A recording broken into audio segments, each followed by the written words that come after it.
Welcome back, Buccaneers fans, to another episode of Hear the Cannons presented by BucsGameday.com, your one and only Sports Illustrated website strictly dedicated to covering the Tampa Bay Buccaneers.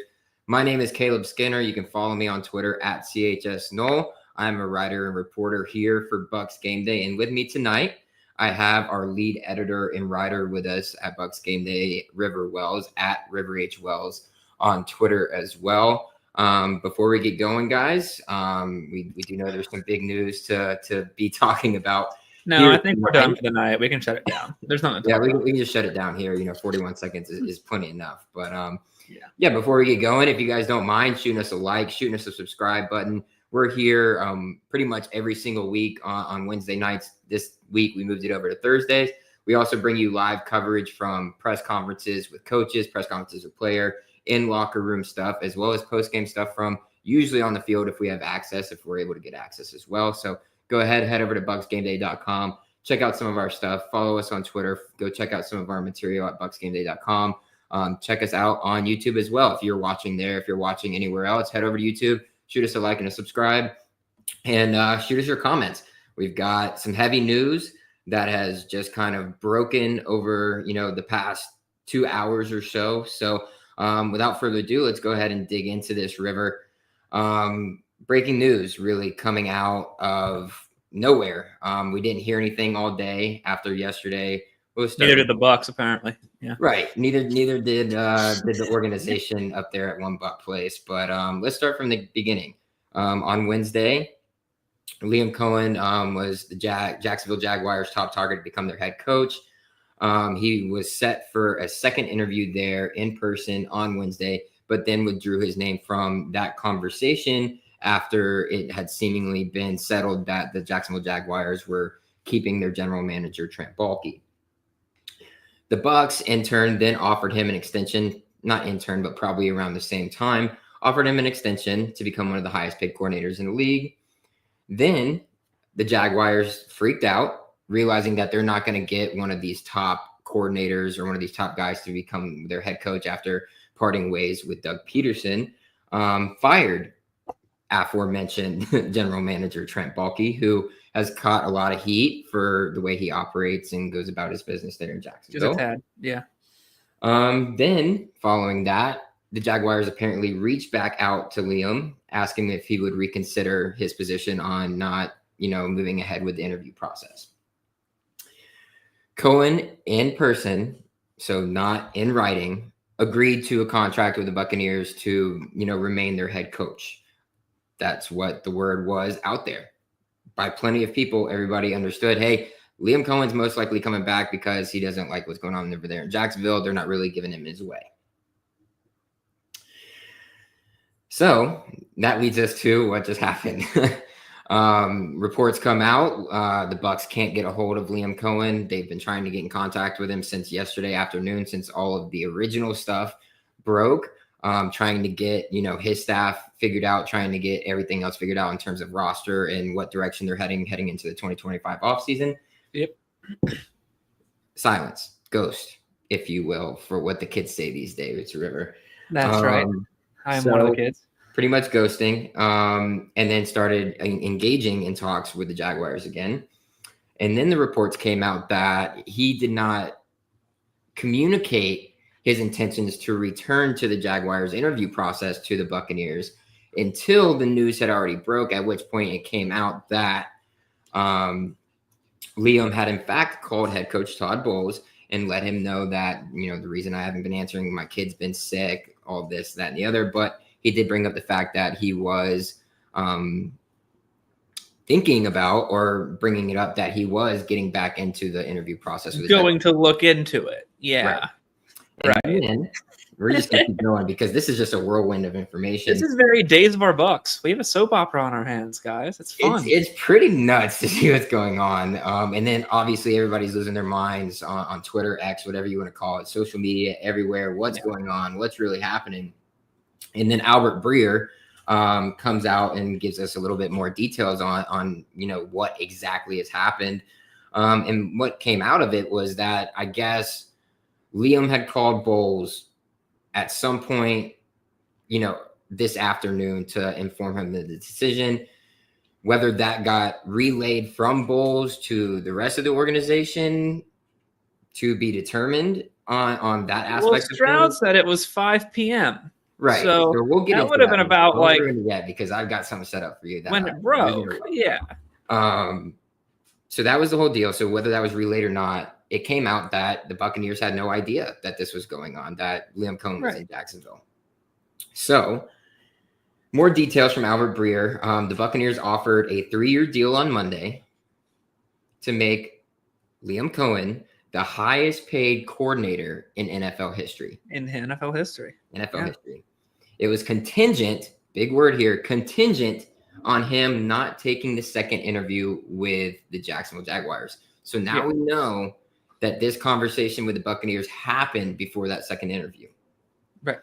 Which is why we are seeing all the secrecy at this point, according to Albert Breer. He also goes on to say we've got more coming on this, but just a wild situation. Fair to say that Coen is on track to become the Jacksonville Jaguars' next head coach, which I think we can both agree with. It is almost certainly done with the Buccaneers either way. Pretty spot on, in my opinion. River, I've got my own thoughts on this, but just your initial thoughts before we get into the thick of things. Sure. I don't, first of all, props to the Jags. Big time, man, honestly.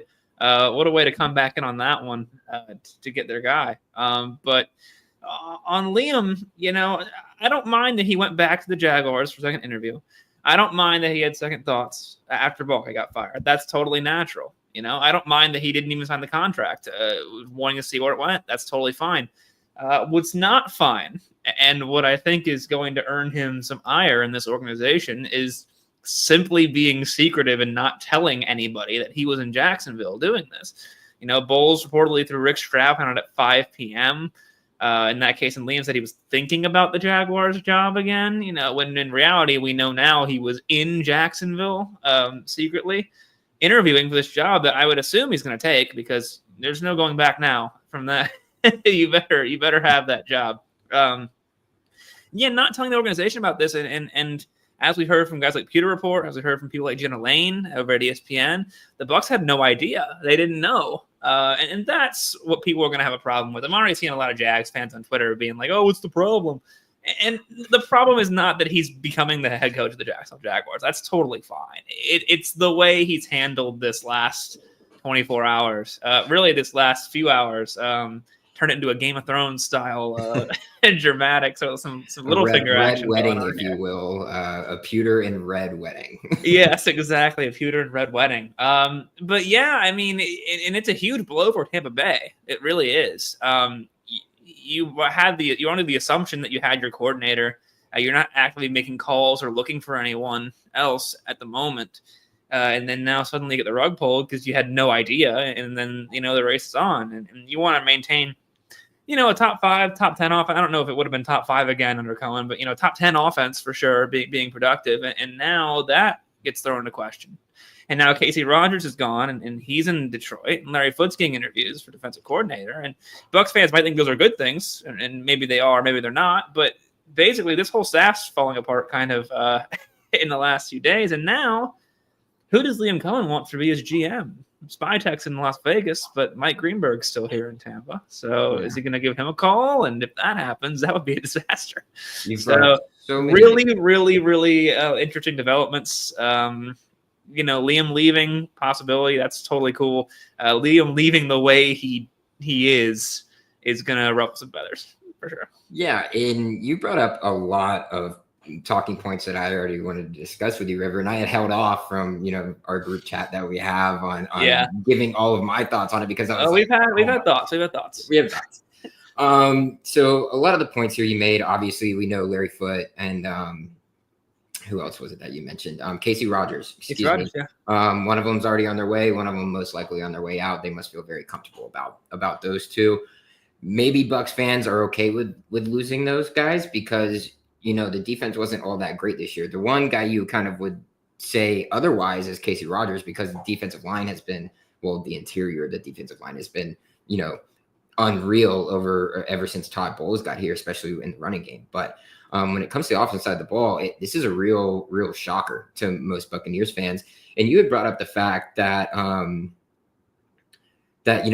Jags fans were like, oh, what's the problem? One problem I can see for them is this the type of guy, Liam Coen, not to talk down on him or bad about him or anything, but is this the type of person, the type of character that you want leading your organization as a head coach, knowing that he's been at 5 different stops in the past 5 years? Yes. Yeah. He told the University of Kentucky he told recruits when he was at the University of Kentucky that he was coming back next year and staying, and then ultimately flipping immediately on that and heading to LA to work with the Rams. Yep. Okay. Now we're going through this with silence from his side of things, not communicating with anybody about his intentions to go back over to Jacksonville and just see where things will go. It's just not a very good look in my opinion. So yeah, that question, is that the guy that you want leading your organization as a head coach? Because it doesn't seem like, yeah, he's a good person, but you're ladder climbing at this point. Like that's all that's been seen. And I don't think you're going to win very many relationship, things with that around the NFL. No, that's fair. And I mean, you do have to climb a ladder to become a head coach, but there's ways to do that in a way that doesn't, alienate an entire National Football League organization. And perhaps he did. And it might get worse if it might get worse if he comes and starts poaching staff, guys like Carberry. They came here because of Coen. A lot of offensive guys came here because of Coen. And then now he leaves, and you're left with a lot of really talented guys that are also going too, that these players about 5 hours ago didn't think that they were going to lose. So, and yeah, like Kid Flash said on YouTube, be up front. There's no issue. I agree. If you just tell Todd, hey, listen, Todd and Light, I got another offer, getting some more tweets in here, basically that the Jags called him, said he gets his choice of GM, gets him like a Ben Johnson type deal. That's what Diana Rossini just said, which I understand wanting to go to Jags after that. But doing this in secret, it burns bridges. Like we mentioned, it burns bridges, it burns relationships. And you have a good point. Eventually you're going to have to hire people to become, your staff members. And are those some people that maybe you have spurned? Are those some people, yada, yada, yada. And head coach is the highest rung of the ladder. And that's true. So, but yeah, it's going to be interesting. The Jaguars really felt confident they wanted Liam Coen, and they pulled out the stops to get him there. And I don't blame him for that, but you do kind of got to think this was the wrong way to go about this situation.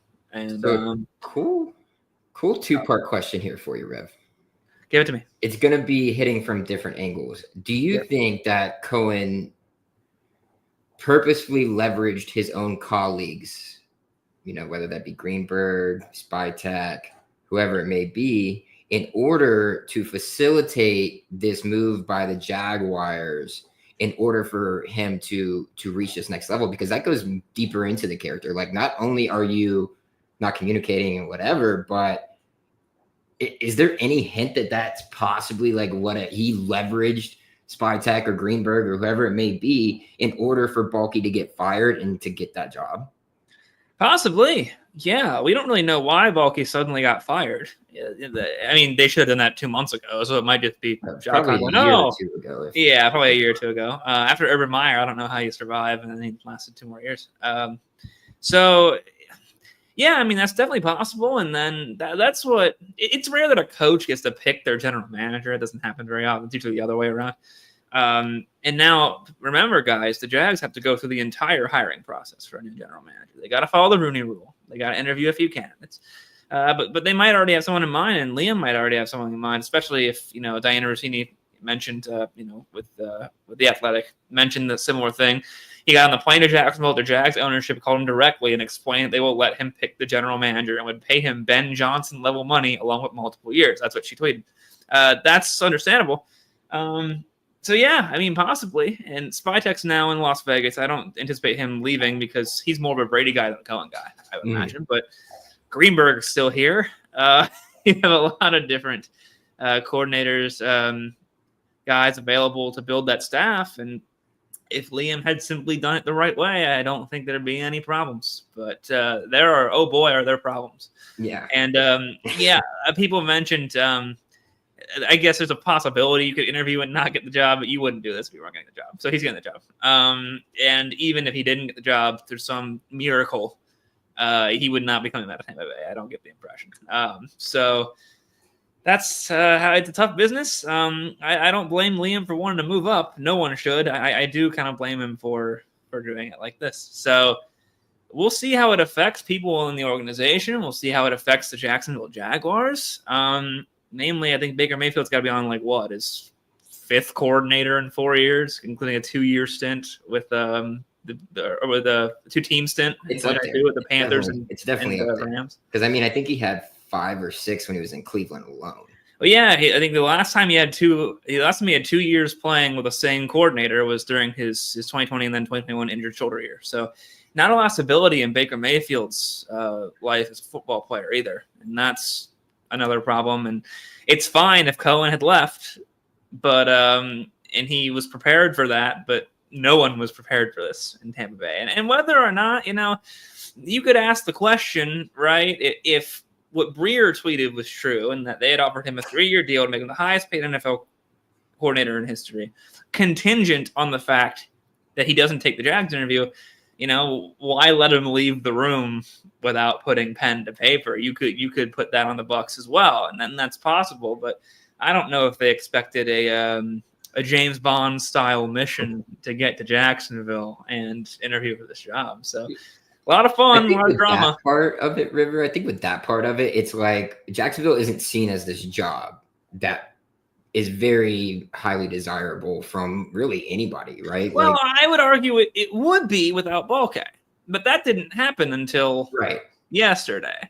It clearly before yesterday, it was a bottom 2 job with them and the Saints because nobody wanted it. Especially so is that why then that the Buccaneers weren't worried? They weren't like, hey, you don't need to put pen to paper right now. We can, because they were under the assumption that Balke would still be there. Hey, this isn't happening.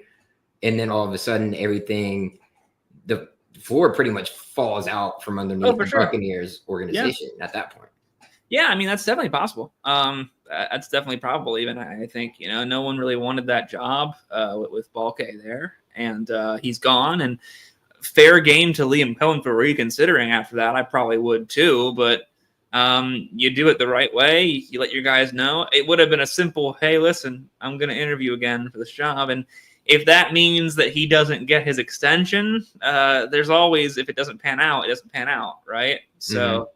Either way, I think there would have been a route back to Tampa Bay after that. And now I think there is not a route back. No, there's absolutely zero route back. The way that it was handled pretty much eliminates that thought process immediately in my mind, because why would you want somebody who, to bring back when they've already spurned you? It's not something that the Buccaneers organization is built on, and that's not it.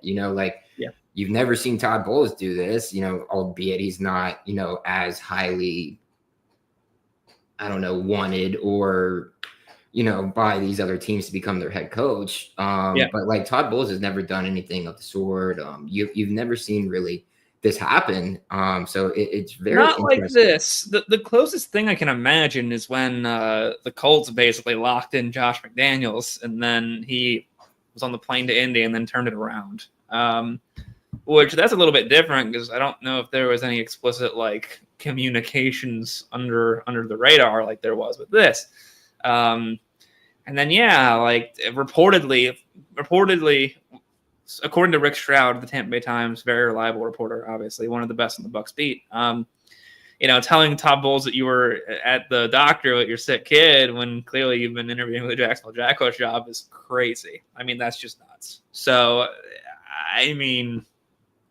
there was a way to go about this, and this was not it. He could have been dealing with a sick child. We did know that. Sure. Whenever he spoke about the job, a month ago, maybe he mentioned he mentioned that he has no intent on being focused on a head coaching opportunity at this point, not only because the Buccaneers were still playing football, but because he was dealing with a sick child at home. So it could be, a matter of truth. But again, the only pediatric center isn't on Jack's Beach or in downtown Jacksonville. You know, like if just shoot a text.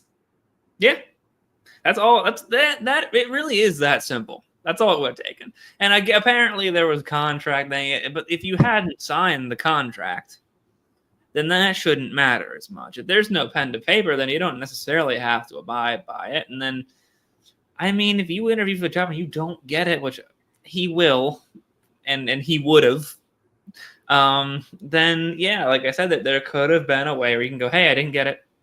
I'm coming back in Tampa Bay. Can we get this done anyway? You know, and no, apparently, apparently not. It's looking like Coen's gonna be the next head coach in Jacksonville, and it's looking like the Bucs are going to have to go on yet another search for an offensive coordinator. And will they go internal on that, or will they go external on that, like they have the past 2 times? These are things you got to think about, and things you didn't think you were going to think about about a day ago. I mean, a day ago, the Bucs thought they were locked down, ready to move ahead with what they have, how to improve, how to get better. Ready to rock, you know, obviously losing some defensive guys from the coaching staff, but a little bit easier to replace when you have Todd Bowles calling your defense, you know, like it can work a little bit better. Oh yeah. But going back to all of this, because this means probably the most to Baker Mayfield. Absolutely. I mean, how much is this going to impact him? Is this going to change his game in any way? I know it's going to depend on who the Buccaneers decide to move forward with as their offensive coordinator, but what do you think his emotions are right now? What do you think his thought process is right now? Where do you think, you know, he is looking ahead at the future of, you know, his tenure in Tampa Bay? Like, he's probably got to be thinking all of these things himself. Well, he probably feels pretty bad, Caleb. It's not good. And again, this is a guy that hasn't had a lot of stability in his NFL playing career. So a lot of coordinators go through the revolving door. And here's yet another one. And it would have been fine if he was prepared for that. And then you're not. And so a lot of emotions probably. And it affects him a great deal. Baker had his best year of his career this year. He threw 42 touchdowns. And he's a volatile football player, guys. I mean, he threw the most picks in the National Football League. He turned the ball. He didn't turn the ball. He fumbled 13 times. He only lost 2. But those are still negative plays. Generate. Right? So, see, even your dog's upset about Liam Coen, man. It's a very passionate topic. Listen, his development is still ongoing. It's still happening. Make no mistake. He's still a developing quarterback. He's not perfect. He played very good football the last 2 years, I would argue. Absolutely. I'm bought in on Baker Mayfield. But he still has problems. He still can control games in the way that he missteps and the way he causes errors in his play. And getting continuity is a key to buffing out those scratches. And now that you have another offensive coordinator after Canales, after Liam, and then here's another one, and then you had all your guys in Cleveland, like Kitchens, Stefanski, yada, yada, yada. Now it becomes very hard to do that as a quarterback. And we know that Mayfield has intrinsic talent. We've seen it. We've absolutely seen it. This definitely affects him. Are they going to even have a top 10 offense next year? Is the next offensive coordinator going to understand the run game in the way that Liam Coen did and how the gap scheme works this team? How the blockers respond to certain instances, how Bucky Irving runs, how to use Rashad White in pass blocking, how to implement Sean Tucker. These are all things that I think Liam Coen understood extremely well. And I think that these are things that the new offensive coordinator is going to have to understand extremely well. And will he? Will he? We don't know. So it's huge. It really is huge. It's a huge downer. The Bucs lost Vitek. They thought they kept Coen. Now they don't have Coen. It changes the offense, and it could still be good. Yeah, you could still root for Canales, though, especially because Canales did it the right way, right? Kid Flash, he did it the right way. He didn't, I say he did it the right way. Rarely does a coach sneak out under cloak and dagger to go interview for the Jacksonville Jaguars. So the bar is pretty low. But and I would have rooted for Coen if he had gotten the Jaguars job and he'd done it the right way. I think that's totally fair. It's just, again, back to circling around. It's the way he did this, and it's leaving the Bucs reeling in a way that they wouldn't have been reeling last time. Yeah, and then it sucks for him, right? Like it's just you're finally feeling comfortable, right? Like you're finally in a place but you still can't even have your OC there for more than a year. And he's coming up on the end of his contract. And it's like, well, I mean, he's going to have a year left after this year. Or, I mean, I guess there's an out. But yeah, it's got to be tough, man. Like, you've gone through all this adversity throughout your entire, career. From a team drafting you number 1 overall, you're the next franchise guy, to them shoving you to the side and then being pushed to another team that you don't necessarily want to be on, and playing defensive end on practice squad and in practices, and then being moved mid-year and going to LA. And once that's finished, you've kind of revitalized your career, end up at Tampa Bay, you get an offensive coordinator that you really like. He's gone. You get another offensive coordinator that you've worked with before and you like. Now he's gone. I can't imagine, the thought that Baker's having right now. He's like, what can I do? I'm sure he's taking part of the blame himself, even though he has no, blame to be placed on him at whatsoever. But it's just got to be heartbreaking. It's got to be tough for him. But keeping this train moving, the next part of this, right, River? Like, who's it going to be? Yeah, there's no way the Bucs are going to let Liam Coen come back after this. It's just a bad look all the way around if they were to have some pride, right? Have some pride, and the Buccaneers are probably one of the most prideful teams out there in the way that they run and handle their business in those facets, not in terms of fandom or team or whatever. But where do they go from here? Who do you have any guys at the top of your mind? Because the Buccaneers weren't necessarily prepared for this. They had an inkling that it could happen, right? But then they thought it was shut down. So you got to bring that list back up. Like, who are we going to go after here? And I know one name that's been thrown around has been the Grizzard.